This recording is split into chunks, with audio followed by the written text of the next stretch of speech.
네, 대표님 다음 이야기도 해보겠습니다. 아까 금리 이야기 했었는데 사실 금리가 부동산이랑 정말 뗄래야 뗄 수가 없습니다. 맞습니다. 왜냐면 네. 그 부동산 같은 경우는 투자하려면 대출 끼고 해야 되잖아요. 맞아요. 주식은 대출 끼고 하면 네. 큰일 나거든요. 부동산은 반대죠. 네네. 레버리지는 필수죠. 네네. 그래서 금리랑 부동산의 상관관계가 정말 중요한데 이게 왜 중요한지 한 번 더 이야기 부탁드립니다.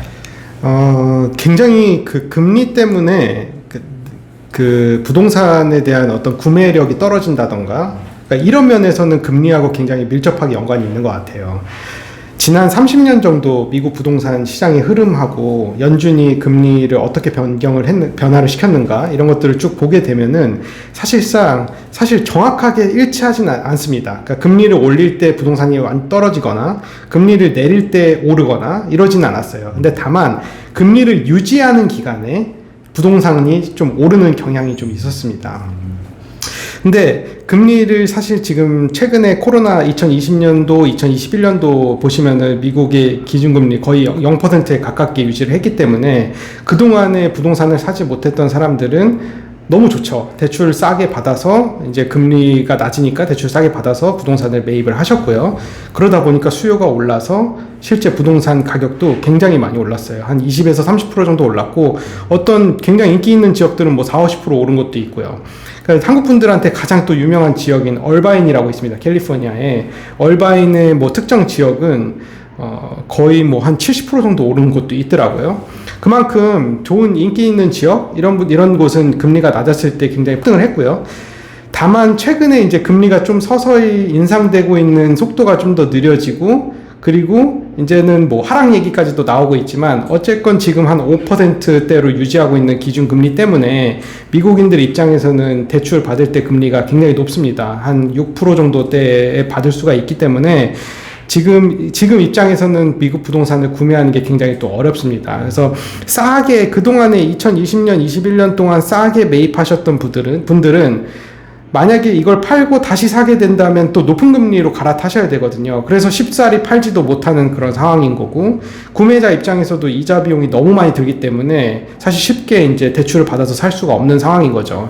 그러니까 월세하고 이자를 비교를 해보겠죠. 월세가 높을지 이자가 높을지를 비교하는데 지금은 좀 더 이자가 높은 편이라고 보여집니다. 그래서 아예 거래량 자체가 많이 줄었고요. 그러니까 인벤토리라고 해서 미국 부동산이 지금 현재 팔리고 있는 재고 수치도 거의 한 20% 정도 줄었고, 그렇다 보니까 미국 부동산 자체가 굉장히 소강 상태가 아닌가 이렇게 좀 보여지고 있습니다.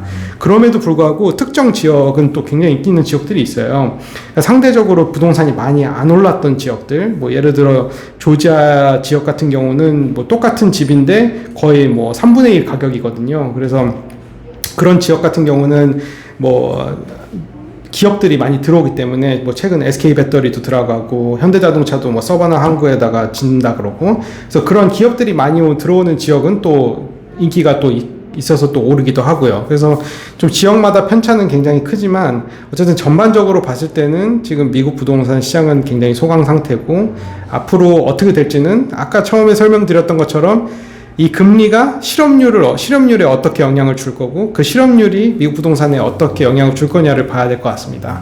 네. 네, 이 부분만 해서는 모든 투자에 다 적용되는 거죠. 금리 그리고 실업률 이런 네. 경제 지표들이 또 그 부동산에도 많이 작용을 한다는 거, 맞습니다. 이런 것들을 계속 보면서 이제 투자를 해야 된다는 거, 네. 명심하겠습니다. 네, 대표님 다음 이야기 해보겠습니다. 네. 대표님도 유튜브 채널을 하고 계시잖아요. 그 대표님 유튜브 채널 중에 괜찮은 영상들을 제가 그 썸네일 이야기 질문들을 좀 가져와 봤어요. 네. 한 번 더 저희가 이야기 들어봤으면 해서 그 현금 1억대 저라면 이 지역에 집 사겠습니다. 이야기 있는데 어떤 이야기인가요? 이거는 이제 좀 재밌게 미국 부동산을 1억으로 살 수 있을까라는 그 측면에서 좀 시작을 한 영상이고요. 1억으로 살 수 있는 각 지역별 부동산을 좀 저희가 찾아봤습니다. 물론 1억 이하로도 살 수 있는 부동산이 있어요. 뭐 5천만 원, 4천만 원 살 수 있는데, 사실 부동산 투자에서 가장 중요한 부분이 저는 엑싯이라고 생각하거든요. 그러니까 물론 이제 캐시플로우도 있고 여러 가지가 있지만 내가 이걸 제때 팔 수 있느냐, 그게 가장 저는 중요하다고 생각하는데, 사실 1억 이하로 살 수 있는 매물들은 나중에 엑싯이 보장되지 않는다. 그래서 최소 1억 이상으로 살 수 있는 집에 대한 얘기들을 많이 다뤘으니까 또 찾아서 보시면 재밌을 것 같습니다. 네. 진짜 말 그대로 이거 1억 이하 매물들은 초장기 투자. 네네. 그리고 손해보면서 팔 수 있다는 것. 그래도 있긴 있다는 것. 맞습니다. 네, 알겠습니다. 네. 대표님 질문이 그 대답이 너무 짧거든요. 좀 더 많이 이야기해 아, 주세요. 네, 알겠습니다. 네, 알겠습니다. 다음 이야기 해볼게요. 네네. 그 미국 부동산 사놓고 기다리면 천천히 부자 됩니다. 이런 영상이 있던데 이건 네. 어떤 이야기인가요? 미국 부동산 자체가 굉장히 그 오래된 자산이기도 하고 가장 세계에서도 가장 큰 자산이기도 합니다. 그래서 미국 부동산 시장을 과거 한 60년, 70년 정도 이렇게 쭉 돌아보면은 항상 꾸준히 상승을 했어요. 그러니까 하락한 시기가 몇 번 있긴 하지만 2007년도에 서프라임 모기지 시대 때 하고 그리고 오히려 최근에 이제 금리 인상 때문에 찾아온 이제 하락기 그 두 번을 제외하고는 계속 우상향을 했습니다. 그렇다 보니까 차라리 이제 뭐 주식에 투자해서 쭉 기다려도 상관은 없겠지만 미국 부동산 한 채 정도를 갖고 계시면 한 3, 40년 뒤에는 내가 이 자산을 가지고 나중에 애들 대학을 보낼 수도 있고 집을 사줄 수도 있고 또 중간중간 금융 위기가 왔을 때 내가 이걸 해칭하는 용도로 활용할 수도 있고요. 그래서 여러 가지 이제 전략을 구사할 수 있기 때문에 그냥 미국 부동산 하나 사놓고 기다리면 네가 언젠가 기회가 올 거다 이런 의미의 좀 영상이라고 보시면 될 것 같습니다. 네. 네. 또 다음 질문 또 해볼게요. 네. 또 영상 중에 미국 부동산 이상기류 집 내놔도 사려는 사람이 없다. 이거 이제 그 고금리 때 얘기 같은데. 맞습니다. 어떤 이야기예요? 그러니까 최근에 아까도 이제 약간 짚고 넘어간 부분인데요. 지금 현재 미국 부동산 뭐 그 특정 지역에서는 사실 집을 내놔도 이제 사가시는 사람이 없는 이유는 뭐 여러 가지가 있지만 그 중에서도 금리가 가장 큰 영향을 미치고 있죠. 이자가 너무 높다 보니까 지금 내놔도 사지 않고 또는 또 구매하려고 하는 사람들이 아예 없어서 사실 올캐시 오퍼라고 하거든요. 미국에서는 전액 현금으로 사는 사람들만 있다고 보시면 될 것 같습니다. 물론 대출 받아서 사시는 분들이 계세요. 그러니까 정말 신용도도 좋고 뭐 인컴 소득도 괜찮게 벌고 계시는 분들은 대출 받아서 사시지만 그렇지 않은 분들은 사기 굉장히 어려운 상황이고 그리고 또 은퇴자들 그러니까 은퇴하시고 조금 목돈이 있으신 분들은 그냥 올캐시로 사시는 거죠. 그래서 그런 분들은 사실 수가 있는 어떤 그런 상황을 좀 담았고요. 그러니까 미국은 좀 재밌는 부분이 그 부동산 거래 자체가 경매 형태로 이루어집니다. 그러니까 내가 예를 들어서 50만 불에 내놨으면 이거를 누군가는 51만 불에 사겠다라고 할 수도 있고 누군가는 49만 불에 사겠다라고 할 수도 있어요. 그리고 누군가는 20만 불 현금 주고 나머지 대출 받을게 라고 하는 사람들도 있어요. 근데 저희가 판매자 입장으로 바꿔서 생각을 해보면 나는 즉각적으로 뭐 이 돈이 빨리 필요해. 그러면은 그냥 현금 받고 팔고 싶겠죠? 빨리 진행할 수 있으니까. 대출 중간에 낀다 그러면 뭐 대출 받는데도 시간도 오래 걸리고 이렇기 때문에 그런 걸 또 선호하지 않는 셀러들이 있을 수가 있어요. 그래서 경매 형식으로 진행되는 거다 보니까 미국은 그 오퍼, 그러니까 내가 이 집을 사겠다라고 하는 방법에 있어서도 방법에 따라서 어떤 그 경쟁력이 차이가 난다. 현금 다 주고 살게 그게 가장 경쟁력이 셉니다.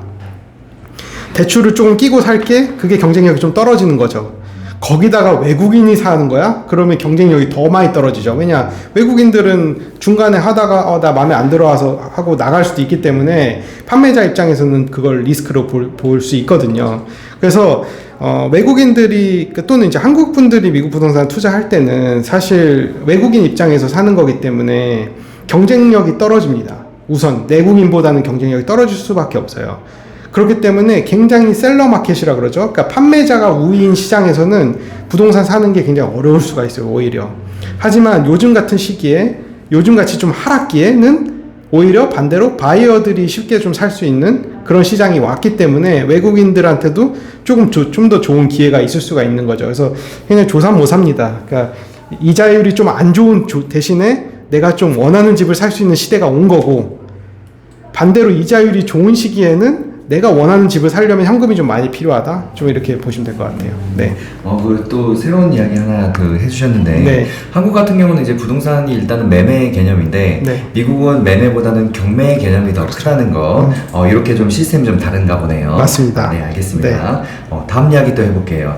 더 이상 한국 부동산에 투자하지 마세요 라는 영상이 있는데 이건 또 어떤 이야기인가요?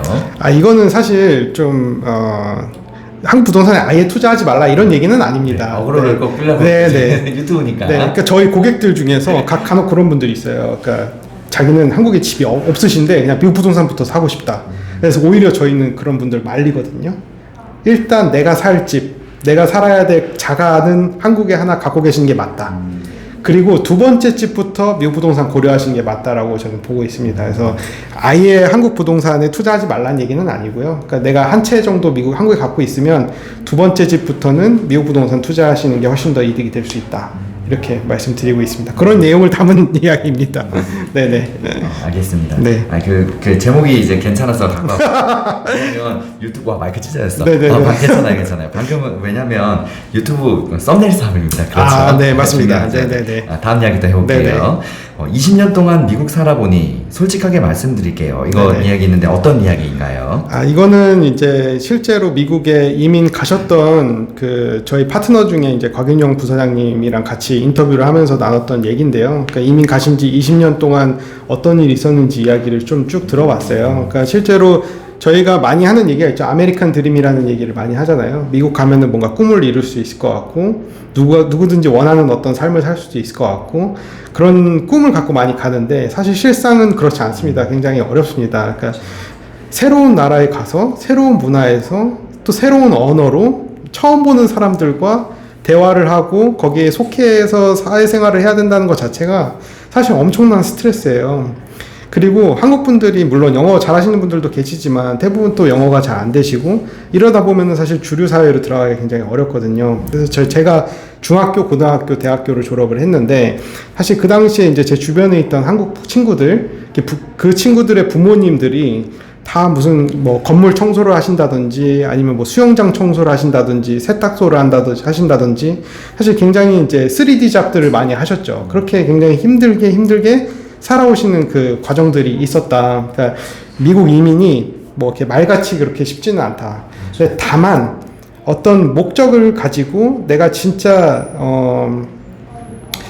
클리어한 목표를 가지고 가신다면 또 불가능한 얘기는 아닙니다. 또 충분히 잘 성공해서 하시는 분들도 계시기 때문에 그러니까 미국 이민에 대해서 좀 다시 한번 바라볼 수 있는 그런 영상이라고 보시면 될 것 같아요. 네. 미국 이민에 대한 이야기였구나. 맞습니다. 저희 그 가족분들 중에서도 미국에 이민 가신 지 한 30년 되신 분이 계세요. 네. 이렇게 말씀하시더라고요. 한국 같은 경우는 이제 몸으로 하는 일이 힘든 거에 비해서 돈을 많이 안 주는데 미국 같은 경우는 방금 말씀하신 3D 직업 힘들고 어려운 일이지만 미국은 몸으로 하는 일들이 위험한 일들이 돈을 굉장히 많이 또 준다고 하더라고요. 네. 그래서 한국 사람들 미국 가면 다 성공할 수밖에 없는 게 이 악물고 열심히 일하면 또 많이 벌 수 있으니까 한국보다 금방 또 성공할 수 있다고 하더라고요. 네네 맞습니다. 그 이야기였구나. 알겠습니다. 다음 이야기 또 해볼게요. 인플레 꺾였다. 미국 부동산 앞으로 이렇게 됩니다. 이제 그 전망에 대한 이야기 해주신 것 같은데 이 영상에 어떤 이야기를 담겨 있나요? 사실상 이제 미국 인플레이션 CPI가 뭐 6%까지 올랐다가 이제 서서히 좀 떨어져서 지금 거의 4%로 떨어지고 앞으로 뭐 이제 내일 모레 또 발표를 하겠지만 뭐 3% 2% 정도로 떨어지면은 이제 미국 부동산 입장에서도 사실 앞으로 이제 인플레이션율이 2% 정도로 떨어지게 되면은 자산 가치의 대한 상승률도 그렇게 이제 높지는 않고 서서히 이제 올라갈 거다라는 얘기를 담은 거고요. CPI 자체가 미국 같은 경우는 CPI를 계산할 때 주택 비용을 많이 넣습니다. 그러니까 주택 비용을 많이 넣어서 계산하는데 사실 굉장히 후행 지표예요. 그러니까 과거에 2020년도, 21년도에 자산 가치가 막 상승을 할 때 그 당시에 이제 들어갔던 이제 주택 비용 같은 것들이 지금에 와서야 이제 CPI 적용이 되다 보니까 CPI가 굉장히 높게 나왔었는데 이제 떨어지고 있다라는 뜻은 결과적으로는 미국 부동산은 벌써부터 떨어지고 있죠. 미리 떨어지고 있고 그래서 앞으로는 제가 봤을 때는 저희가 아마 이 영상에서도 제가 똑같은 얘기를 했을 건데 저희는 무조건 이제 금리와 실업률을 봐야 된다. 실업률 올라가서 사람들이 이자를 납부하지 못하고 그런 상황이 오게 되면은 뭐 인플레이션율이 더 떨어지게 되고 경제 침체가 오고 그렇게 되면 이제 부동산 가격도 더 하락할 거다. 뭐 이런 얘기를 담고 있습니다. 네. 사실 지금 중요한 이야기 해주셨는데, 그 투자에는 이제 저희는 사실 투자의 타이밍보다는 타임이라는 그 마인드로 접근을 하고 있는데, 부동산은 좀 얘기가 다를 수 있어요. 그렇죠? 왜냐면 일단 억대기 때문에 쌀 때 사는 게 제일 중요합니다. 맞습니다. 사실 그 지금 부동산 시장이 많이 하락 많이 했고, 더 하락할 수도 있겠지만, 이게 어찌 보면 무릎과 바닥 사이가 맞을 수도 있어요. 네. 그래서 투자의 적기일 수도 있다는 거. 네네, 알겠습니다. 근데 보면은 항상 과감하게 그냥 투자하시는 분들이 또 돈을 잘 버시더라고요. 그게 제일 중요한 것 같아요. 저희가 2년 전에 그 오셨던 나이가 많으신 이제 아주머니셨는데 보통 한 70대 정도 되셨던 분 같아요. 저희 고객으로 오셨는데 뭐 이것저것 안 재고 그냥 사시더라고요.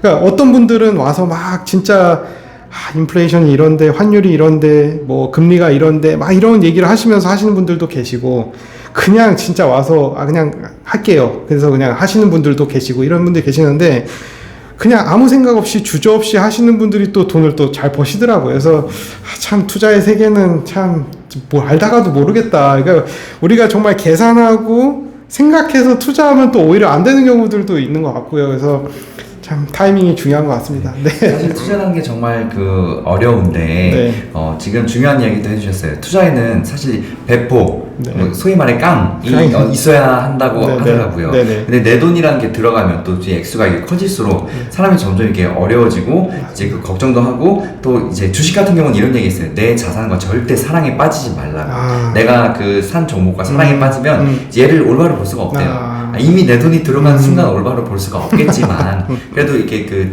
뭐랄까 노멀하게 그 판단하고 바라봐야 되잖아요. 근데 이제 내 돈이 들어가면 그게 안 된다고 하더라고요. 그래서 투자에는 이렇게 배포가 또 중요하다는 거. 네, 그 이야기도 명심하겠습니다. 네. 네, 대표님, 책 이야기 좀 해볼까 해요. 제가 사실 저는 책을 쓰셨는 걸로 전달을 못 받았는데, 지금 오늘 와서 만나 뵙고 알았습니다. 그래서 급하게 제가 지금 책을 받아서 목차만 보고 좀 몇 가지 여쭤볼까 하는데, 미국 부동산 투자 바이블이라는 책을 쓰셨더라고요. 맞습니다. 그 목차 중에 그 괜찮은 이야기 몇 가지 좀 여쭤볼까 해요. 부동산 진짜 좋은 매물 찾는 방법, 사실 당연하지, 이게 제일 중요하지, 좋은 매물 찾는 거. 진로우와 레드핀만 있는 것이 아니다. 어떤 이야기인가요? 지금 뭐 진로우나 레드핀 모르시는 분들도 있으니까 간략하게 설명을 이게 드리면 뭐예요? 처음 들어봐요. 네, 한국의 그 네이버 부동산 같은 거라고 보시면 될 것 같아요. 미국 부동산을 쉽게 찾을 수 있는 곳, 그러니까 내가 원하는 가격대, 원하는 크기의 집들을 필터링해서 찾을 수 있는 게 이제 레드핀 진로우인데요. 한국의 그 이제 직방 같은 맞습니다. 그거구나. 네네네, 알겠습니다. 그 플랫폼이죠. 플랫폼이네요. 네. 네. 근데 이제 레드핀 진로우에는 이 집에 대한 정보들은 많이 나와 있어요. 근데 실제로 그러니까 미국 부동산이 한국 부동산하고 좀 다른 게, 한국 부동산은 대체적으로 아파트이기 때문에 예를 들어 예를 들면 뭐가 있을까요? 잠실 아파트? 한남더힐이다. 예를 들면 한남더힐이면은 101동이나 102동이나 잘 모르지만 큰 차이는 없잖아요. 그러니까 비슷하잖아요. 아파트라는 거 자체가, 특징 자체가 내가 10층에 살고 있어도 13층에 살고 있어도 비슷하기 때문에 이 아파트에 대한 특징을 뭔가 숨기거나 또는 알고자 하면 다 알 수가 있단 말이죠. 다 특징이 똑같기 때문에. 근데 미국 부동산 같은 경우는 단독주택이 많기 때문에 개개인별로 집마다 특징이 너무나도 다르고 입지 조건이 완전히 달라질 수 있겠네요. 그렇죠. 입지 조건도 다르고 안에 구성도 다르고 생긴 모양도 다르고 디자인도 다르고 그렇기 때문에 이 집 각각 개별적으로 특징들이 다 달라요. 근데 이제 레드핀하고 진로우에는 이 집의 사진, 그리고 몇 년도에 건설됐는지, 그리고 방이 몇 개고 화장실 몇 개고 이런 것들은 잘 나와 있는데, 실제로 그 비하인드 스토리 있잖아요. 이 집을 도대체 왜 파는지, 그리고 과거에 불이 난 적이 있는지, 이런 것들은 저희가 사실 알기가 굉장히 어렵거든요. 근데 이제 에이전트들, 그러니까 부동산 중개인들이 쓰는 프로그램이 또 있어요. MLS라고 하는 프로그램인데, 그 프로그램에는 보면은 이제 다양한 정보들이 들어가 있습니다. 그래서 사실 여기에는 진짜 좋은 매물을 찾는 방법이라고 이제 말씀을 드렸지만, 진짜 좋은 매물이라는 거는 결국 잘 고장 안 나고, 크게 하자 없고, 그리고 주변에 임차인들 수요가 높은 곳, 그런 것들이 좋은 매물이잖아요. 그래서 그런 비하인드 스토리들을 좀 많이 알 수 있는 그런 매물들이 이제 좋은 매물이고, 그런 걸 알기 위해서는 중개인을 통해서 꼭 좋은 정보들을 받아야 된다. 뭐 이런 내용이라고 보시면 될 것 같습니다. 네. 네. 그 미국에 이제 그 플랫폼, 우리나라 직방처럼 네이버 네네. 부동산 참 이런 네. 플랫폼이다. 그렇죠. 네, 그리고 아유, 저도 거기 갔어요. 네네. 그리고 한국 같은 경우는 아파트 예를 들어서 한 단지다 하면 어느 정도 뭐 동마다 뭐 뷰나 이런 거 조금 금액의 차이는 있을 그렇죠. 수도 있지만 그 자리의 특성은 어느 정도 명확하게 전체 다 비슷하게 적용되는데, 맞습니다. 미국 같은 경우는 한국과 달리 아파트가 주거의 그 주 개념이 아니라 전원주택이기 때문에 맞습니다. 집의 위치에 따라서만 해도 완전히 판도가 달라질 수 있다는 거. 맞습니다. 그래서 입지를 좀 더 중요하게 봐야 된다는 말씀이시죠. 네네. 한국과는 좀 개념이 다르다. 네. 길 하나 두고 오른쪽 왼쪽이 완전 틀리는 경우도 있어요. 네. 똑같이 비슷하게 생긴 집인데 가격이 길 하나 두고 북쪽은 뭐 거의 한 30만 불 정도 높고 또 남쪽은 또 20만 불 정도 싸고 막 이런 경우들도 있기 때문에 사실 미국 부동산 접근하실 때는 진짜 혼자 물론 접근하셔서 사시는 분들 현지에 계시면 그렇게 가능하지만, 그렇지 않으신 분들은 꼭 전문가와 같이 이제 상담하시면서 이제 본인이 아는 것도 중요하고 알아야 또 질문을 하거든요. 그러니까 뭐 이 집은 왜 파는 거예요? 뭐 이런 뭐 나중에 보험 이슈는 없었나요? 뭐 타이틀에 걸린 건 없나요? 그 좋은 질문을 하기 위해서 공부해야 되고, 그런 걸 하기 위해서 사실 책을 썼습니다. 네. 길 하나를 두고도 20-30만 불씩 차이가 나는 경우가 생기는 경우가 있다는 거. 맞습니다. 네, 중요한 이야기네요. 네. 다음 이야기 해볼게요. 한국에는 없는 부동산 거래 안전장치 에스크로 이야기 담겨 있는데, 저도 사실 저는 미국 부동산에 대해서 자세하게는 모르지만 미국 부동산 투자의 제일 큰 메리트는 이건 것 같아요. 그 안전장치, 안전거래. 한국에서는 부동산 그냥 사면 끝이에요. 그 집이 뭐 하자가 있건 뭐 안 좋은 집은 내가 잘못 샀건 뭐 비싸게 샀건 다 필요 없이 그냥 사고 돈 내면 끝입니다. 네. 미국 부동산은 안 그렇다는 거. 네, 환불도 가능하죠. 혹시 이제 잘못된 경우나 그런 게 있을 경우. 저는 미국 부동산에 대한 엄청난 제일 큰 메리트가 바로 이거라고 생각해요. 네, 어떤 이야기를 써 놓으셨는지 이야기 한번 부탁드립니다. 그러니까 미국은 한국과 다르게 에스크로가 중간에 껴 있죠. 그러니까 내가 직접 그 개인과 직접 거래를 하는 게 아니라 에스크로 계좌로 돈을 보내고, 에스크로에서는 모든 조건이 다 만족이 됐을 때 등기를 이전시키고 잔금을 보내주는, 그러니까 집주인한테 보내주는 그 중간에 이제 기관이 있어요. 에스크로라는 기관이 있기 때문에 굉장히 안전하게 진행을 할 수가 있습니다. 그러니까 방금 말씀하신 것처럼 이제 환불도 해줄 수 있는데, 그러니까 환불되는 부분이 있긴 있습니다. 그러니까 내가 처음에 집을 살 때 에스크로 계좌에다가 한 3% 정도, 뭐 1에서 5% 정도 계약금을 넣거든요. 근데 어떻게 하면 이 계약금을 다 못 돌려받게 되는 수도 있어요. 그러니까 에스크로 기간이 쭉 지나가서 오케이, 나 최종적으로 이 집 살게 라고 컨틴전스 리무브 단계가 있는데, 그 단계까지 넘어가게 되면 이 계약금을 못 돌려받게 되고요. 그 전에 내가 캔슬을 하게 되면은 계약금을 돌려받을 수가 있습니다. 그래서 그런 그 에스크로 과정도 저희가 자세하게 담아놨으니까 좀 참고하시면 좋을 것 같습니다. 네. 또 다음 이야기 해보겠습니다.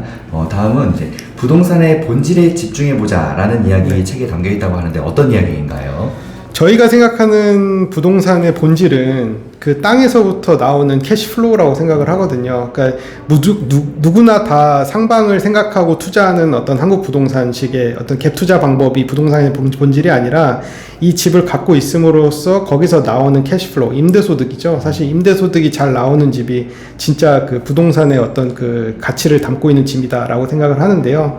그렇기 때문에 미국 부동산이 부동산의 더 본질에 가까운 투자법이지 않을까라고 생각을 합니다. 미국 부동산은 한국 부동산보다 월세가 당연히 훨씬 더 많이 잘 나오고, 또 안전한 그 캐시플로우를 만들어줄 수 있는 자산이기 때문에 한국 부동산, 그러니까 모두가 상방을 노리는 한국 부동산보다는 좀 더 안전하게 투자하실 수 있지 않을까라는 의미에서 썼습니다. 네. 또 다음 이야기 해볼게요. 책의 입지의 가치는 국가 불문이다. 정말 명언입니다. 부동산 다 필요 없고 입지, 어디에 있느냐가 사실 제일 중요하잖아요. 맞습니다. 그런 이야기나 노하우 담겨 있는 것 같은데 어떤 이야기들 담겨 있나요? 미국은 땅이 굉장히 넓습니다. 굉장히 넓기 때문에 정말 그 지역별로 정말 특징이 너무나도 다양하고요. 입지에 대한 개념이 한국하고 또 다르겠죠? 조금 다르죠. 네. 그러니까 한국은 모르겠어요. 제가 한국은 잘 모르지만 어쨌든 뭐 서울에 그냥 투자하는 게 제일 좋은 방법이다 뭐 이런 말도 있긴 있지만, 미국 같은 경우는 진짜 그 서울 같은 대도시가 뭐 캘리포니아에도 있고 뉴욕에도 있고 조지아에도 있고 뭐 워싱턴에도 있고 정말 다양한 지역에 있기 때문에 이 각 그 메트로 시티들, 그러니까 각 도시들이 어떻게 성장하는지를 좀 잘 보셔야 된다라고 저는 생각을 해요. 사실 최근에는 이제 그 서부 쪽 캘리포니아에서 많은 분들이 또 다른 타주를 좀 이주를 많이 하셨어요. 그 이유는 뭐 주정부 세금도 많이 높고 그리고 비대면으로 이제 일하게 되다 보니까 세금이 적은 곳으로 오히려 사람들이 이동을 많이 하게 되죠. 세금이 없는, 소득세가 없는 주도 있거든요. 뭐 텍사스라든지 네바다라든지 이런 주들은 소득세가 없기 때문에 사람들이 그런 데서 일하면서, 그런 데서 이제 거주를 하면서 실제 회사는 뭐 캘리포니아에 있고 뭐 이런 경우들이 상당히 많이 있습니다. 그렇기 때문에 인구의 이동을 좀 많이 살펴봐야 되고, 그리고 또 중요한 거는 미국은 주 정부에 따라서 다 법이 조금씩 다르기 때문에 어떤 주는, 어떤 특정 주는 다른 그 기업들을 많이 유치하기 위해서 노력들을 많이 해요. 그러니까 법인세를 많이 내려준다든지 주에서 뭔가 지원을 한다든지 이런 것들을 많이 하는데, 예를 들어 뭐 조지아주 같은 경우에 거기에 그 현대자동차나 SK배터리가 많이 들어가는 이유는 그 주정부에서 많이 지원을 해주는 거거든요. 그만큼 법인세도 깎아주고, 그러니까 그런 것들을, 그런 그 기업들이 들어오는 것들을 잘 보셔야 되고, 그런 기업들이 들어오게 되면 사람도 들어오고 거기서부터 또 도시가 성장을 한다. 그래서 입지 분석을 하실 때는 그 주의 어떤 성격도 보셔야 되고 인구 이동도 보셔야 된다. 좀 이렇게 그런 내용을 좀 담았습니다.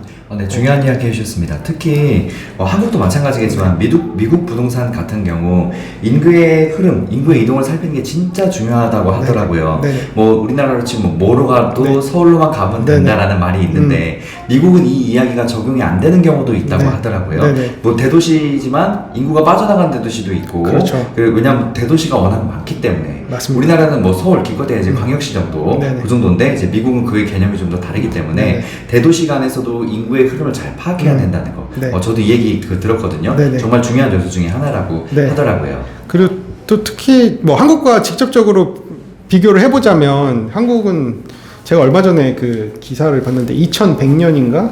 2100년까지 되면 한국 인구가 거의 절반이 된다라고 얘기를 하더라고요. 그러니까 과연 그런 것만 생각을 해도, 그러니까 2100년이면 사실 80년 남았습니다. 물론 제 세대는 아니겠지만 저희 다음 세대, 다다음 세대를 생각하면은 한국에 부동산 투자하는 게 맞나? 그러니까 어쨌든 부동산이라는 게 가치가 있으려면 사람이 늘어나야 되고 거주할 어떤 수요가 있어야지 부동산의 가치가 올라가는 거라고 생각하는데, 사람이 준다면 이게 더 이상 더 그렇게 가치 있는 물건이 될까?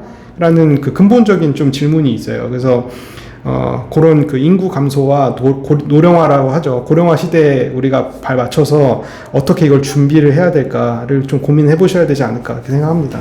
네. 그 부동산 흐름에 대한 기본적인 이야기 해주셨는데 아주 좋은 말씀이십니다. 그 인구의 그 인구수, 한국 같은 경우는 사실 지금 굉장히 전 세계 그 제일 탑급의 저출산이에요. 반면에 이제 미국 같은 경우는 그래도 선진국 중에서도 유일하게 인구가 늘어나는 나라라고 하더라고요. 맞습니다. 사람이 많아야 당연히 몰리고 집값이 올라갈 거 아니에요. 그렇죠? 그런 메리트적으로 봤을 때는 미국 부동산이 그래도 괜찮을 수 있다는 거. 그렇죠. 거시적으로 접근을 하자면 미국 부동산 말고 과연 다른 투자법이 있나? 약간 그럴 정도로 필수적으로 하나는 갖고 계시는 게 좋지 않을까 이렇게 생각합니다. 알겠습니다.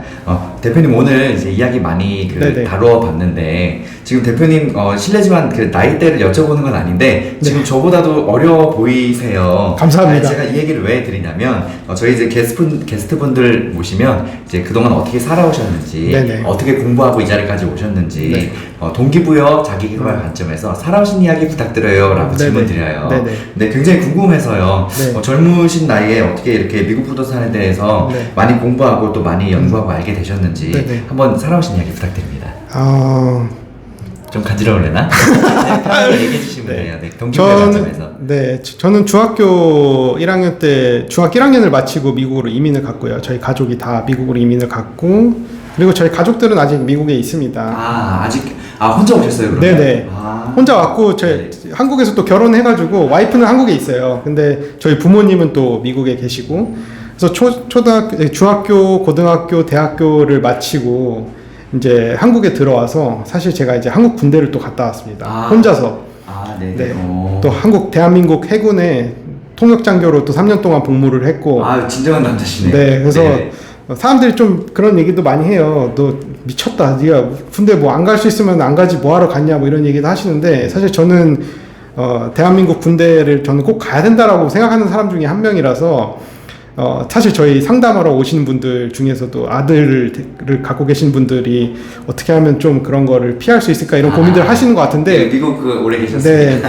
네, 저는 오히려 반대로 무조건 보내라. 나는 그 군대 갔다 오는 게 훨씬 더 좋다. 그러니까 제가 이제 군대 그 장교 생활 3년 동안 하면서 뭐 그 다양한 이제 연합군 훈련도 하고 이제 외국 장교들하고도 같이 일하면서 이제 사실 이제 세계적인 좀 세계에서 같이 일하는 그러니까 다양한 이제 해군들을 만나다 보니까 정말 좀 그 시야가 좀 많이 넓어진 것 같아요. 그러니까 굳이 우리가 정말 이 좁은 한국 땅에서만 뭘 해야 되나?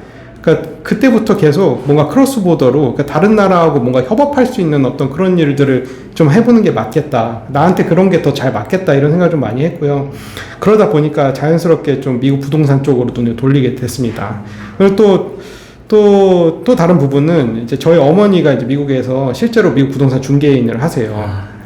그래서 오랫동안 그 부동산 중개 일을 하셨기 때문에 어렸을 때부터 부동산에 대해서 조금 알게 됐고, 그리고 실제 뭐 고객분들한테 뭐 오픈하우스 소개하러 갈 때도 뭐 쫓아간다든지, 뭐 제가 운전하고 같이 간다든지 뭐 이런 걸 많이 도와드리다 보니까 사실 미국 부동산에 대해서 이 미국 부동산이 가진 어떤 장점들 이런 것들을 좀 알게 됐습니다. 근데 마침 또 한국에서 일을 하면서 보니까 한국 부동산 상황이 또 그렇게 좋지는 않은 것 같고, 그러니까 실제로 한국 부동산을 많이 갖고 계시는 분들이 이 자산을 처분하지도 못하고 또 더 늘리지도 못하고 이랬을 때 과연 출구 전략이라고 하나요? 출구 전략을 미국 부동산으로 출구 전략을 짜드리면 되게 좋겠다 이런 생각을 해서 사실 부업으로 하고 있었는데 이거를 본업으로 좀 바꿔서 진행을 하게 됐고요.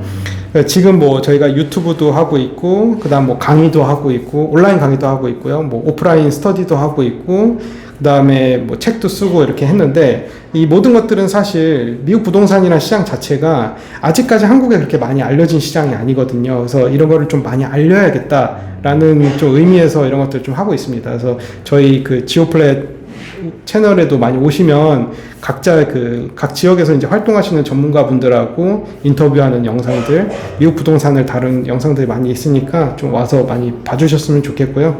네. 감사합니다. 오늘 초청해 주셔서 너무 감사드립니다. 네, 좋은 이야기 많이 들었습니다. 네네. 지금 또 몇 가지 이야기 해주셨는데, 네네. 군대 얘기. 네네. 그 규율이라는 게 사실 한국은 의무잖아요.